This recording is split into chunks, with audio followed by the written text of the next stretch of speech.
Бүгін аял кишилердеги кандын токтобой калуусу туурасында. Кровотечение. Бул ят эмес. Мунун үчүн сурак болот кыяматта. Кайсы бир эркек киши ушул маселени билбесе, кыяматта сурак берет. Унутпасын. Алдарын алуу хаис ва нифас деген теманы бар билип албаса, бул илми халга кирет. Илми хал ошол убакытта эң керектүү илимдердин катарына. Ар бир үйлөнгөн, ар бир кызы бар эркек үчүн, аял үчүн биле турган илим бул. Бирок мен башка жагын айтып берем азыр. Качан ошол кишилерди аялда кан токтобой кала турган болсо, биз дагы эле болсо эки нерсесин карайбыз. Биринчи карай турган нерсебиз аны медициналык параметрлерин карайбыз. Медицина эмне деп атат? Эгерде медицинада дарылана турган нерсе болсо, ошол нерсе ушу менен дарылайбыз. Бирок көп убакыттарда алымдардын айтышы боюнча, ошол кандын токтобой калышы же болсо келбей калышы маселесинде жиндер отурат деп айтат. Bir kan tamırdı эмне кылышы мүмкүн экен? Кысып коюшу мүмкүн экен, же болбосо ошол кан тамырга зыян бериши мүмкүн экен. Бул жерде эмне бар десе, дагы да болсо, субханалла, сыйкырдын кара дубанын маселеси болуш керек. Көп убакыттарда балалуу болуу үчүн аял кишинин этеккери толук кровотечениеси туура өз убактысында болуш керек. Бирок шайтан көп убакытка чейин аны эмне экен? Келишине тоскоол кылат экен дагы, же болсо дайым такай келтиргенге аракет кылат экен. Ушул нерсе менен эмне кылат? Анын жашоосуна зыян келтирет. Эми эгерде ден соолук жагынан боло турган болсо, кандай болот десе, бул биринчиден эң негизи азында 80 мг деген келиш керек. Бул 3 күнүн ичинде боло турган нерсеси.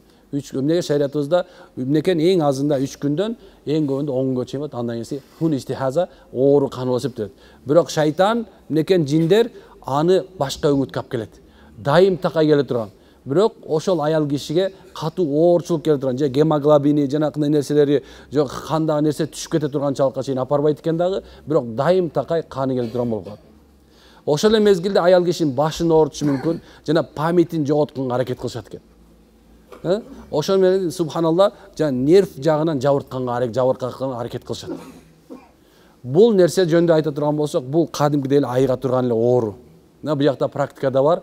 Мына Кудайым буйрса көчөгөнү Алла насиби менен дайым такай больницада канча эмелерден бери айлап жаткан эжекелерибиз, карындаштар келди. Субханалла, ошолор жин бар экени белгилүү болду. Окулгандан кийин 1 айдын ичинде Кудай буйрса токтоп толугу менен кадимкидей өз жашоосун улантып кетти азыр. Буга гормоналдык дарыларды ичип кереги жок. Эгерде сени дарыланган ушундай бир 3 айдан ашыгыраак дарылансаң, сен айыкпай атса, демек ошол аял кишилерди, ошол карындаштарыңарды, ошол аялдарыңарды эмне кылыш керек экен? Дем салдырып айыктырганга аракет кылыш керек экен. Эгерде силер өзүңүздөр ушул илим жагында кичине болсо да Куранды окуу, ачып окуганды биле турган болсоңуздар, анда же болсо ушундай боло турган болсо, анда эмне кылышыбыз керек? Жанакындай эмени аяттарды жазып иширишибиз керек. Эгерде жазып иширгенге мүмкүнчүлүгүбүз болбосо, анда субханалла аларга эмне кылышыбыз керек? Ошо дем салганга аракет кылыш керек. Кайсы сүрөнү билсең да дем салганга аракет кылыш керек. Көп убакыттарда эмне экен? Аны башына үйлөгөнгө аракет кыласыздар. Баш жагына дем салып атканда Фатиха окуйсуңбу, Аятул Курси окуйсуңбу, кайсы бир билген сүрөңү окуганда ошо менен бет жагына же затылычный часть деп коет го, бул каракылыш жагына кежигесинде эмне кылыш керек экен? Дем салганга аракет кылыш керек экен. Катуу үн менен. Жок дене күнүнө бир жолу болсо Фатиха сүрөсүн окуганга аракет кылсын. Эгерде ошо аял киши ушул нерсени биле турган болсо, билебиз. Анын маселеси кандай десе, эгерде ошо этеккири дайым ай сайын эсептеп коет, ошол 3 күн болсо 3 күн, 10 күн болсо 10 күн Куран кармабайт, намаз окубайт, бирок калган убакытта да гусул алат да кадимкидей Куран окуп, кадимкидей намаз окуй берет, билесиздер, Ошол убакыттарда мындай өзүнүн убактысынан ары чыккан болсо, эмне ошол аял киши дагы Куранды окуп, өзүнө дем салганга аракет кылсын. Кайсы сүрөнү билсе да окуй берсин. Анткен себеп булар ушул аял кишилер ушундай этеккирин келтирип аткан, канды токтотпой келтирип аткан жин шайтандар эң алсыздар болуп эсептелет. Ошон үчүн ар бир эле жанакындай жакшынакай эле кичине Фатиханы, Ихлас, Фалак, Насты билген эле аял болсун, эркек болсун, иншалла муну айыктырып кое ала турган даражада болуп эсептелет. Эгерде сыйкыр менен болуп байланган болсо, анда баласыз, тукумсуз калтырап турганга чейин даражада болгон ушундай болсо, анда ошол рукуячыга, жоксо ракыйга алып келип, иншалла дем салдырганга аракет кылышыңыздар керек. Биз билесиздер, сиздерге дайыма жазылган, печатталган жанагындай кагаздарды беребиз. Ошол кагаздарды субханалла алып ичиргенге аракет кылыш керек. Ошол аялга, ошол эмеге, ошол менен бирге субхан ошо менен жуунтканга да аракет кылыш керек. Шариаттын өкүмү ушул эки, мынекен бардык алымдардын көз карашында Куран аяттарды окуу, ага дем салуу, аны жазып ичирүү, ошондой эле жанына тагынып алуу шариятыбызда улуксат болуп эсептелет. Бул эң жакшы метод жана ошондой мурунку таба табииндер, салаф салихиндердин амалдары болуп эсептелет. Демек ушундай убакыттарда эгерде кимде ушул ооруга дуушар болгон болсо, анда ушул нерсени эмне кылсын? Колдонгонго аракет кылсын иншалла. Түшүнүп алдымбы? Бул нерсе баарыңардын колуңардан келет. Сиз менен биз баарыбыз үммөтпүз.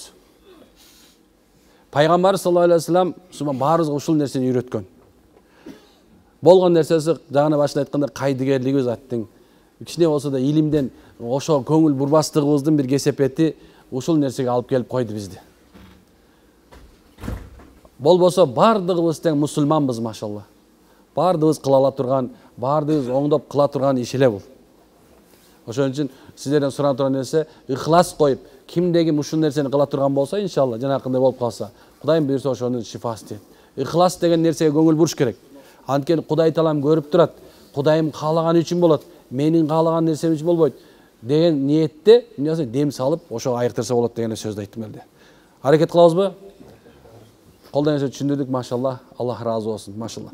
Ассаламу алейкум ва рахматуллахи ва баракатух.